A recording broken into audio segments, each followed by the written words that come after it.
Mga tol! Tuturuan ko kayo ng mga basic na exercise. Basic na katarantaduhan na ginagawa natin araw-araw para lang to sa mga nag-uumpisang mag-exercise, mga tol, ha. Bigyan natin ng panahon at bigyan din natin ng tutorial para sa mga tropa natin. Alright, katatapos lang natin maggawa ng katarantaduhan dito, naglinis muna tayo, nag-map muna tayo. Tunasan natin yung mga pawis. Okay mga tol, ito yung basic na gagawin nyo, ha. Para sa mga, ulitin ko, para lang to sa mga tropa natin na nag-uumpisa mag-exercise, yung hindi mabibigla. Kasi mga tol, kapag araw-araw nyong ginagawa yung exercise, yung katawan nyo manghihingi na ng mas mahirap na exercise. Sa ngayon, yung mga tropa natin na baguhan pa lang at hindi pa nila kaya yung mga hard na exercise, ito gawin nyo mga tropa. Itong katarantaduhan na to. Okay, sa umpisa, ito muna mga tol. Para imagination muna, imagination. Magawa kayo ng 20 seconds lang. Depende sa inyo, 10 seconds, depende sa inyo. 20, 10 seconds, 20 seconds, or 30 seconds. Depende sa'yo, minsan 1 minute. Ito, para kang may hawak na. Alam niyo na yan. Ang tawag dito. Sagot. Mga ilang minute, ilang seconds lang. Ganito lang kayo. Para matagtag kayo. Tapos, pag natapos na yung oras nyo, okay na. Ito naman. 5-5.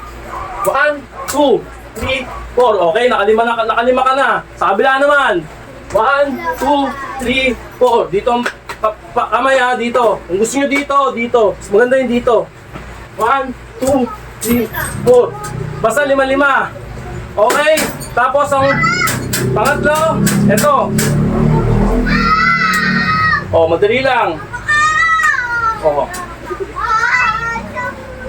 10. Ganyan. Okay? Yan, 10. Then ito, yung pinaka-last. Hawak dito. Then, 1, 2, 3, 10 lang din.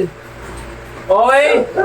Repeat lang, repeat. Hanggang sa maka 10 minutes ka, 20 minutes, 30 minutes, 40 minutes, hanggang kailan mo gustong hayop ka.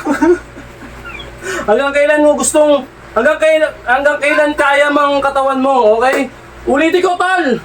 Huwag mong mamadaliin at huwag mong bibiglayin yung katawan mo, baka maaaring ma-injury ka o hindi, okay? Umpisa natin sa umpisa. Kunyari may hawak kang imagination. Yan. Yan lang, okay? Hindi, natapos ka na. Pahinga ng konti, then ito na. Pwede rin dito. Depende sa'yo. Okay? Ngatlo. Daan-daan lang. Pwede rin ganyan. Nakasampu ka na. Ito na. Pwede ganyan. Alternate. Okay? Sana may natutunan kayo sa mga katarantaduhan na ginagawa natin. Ow! Thank you!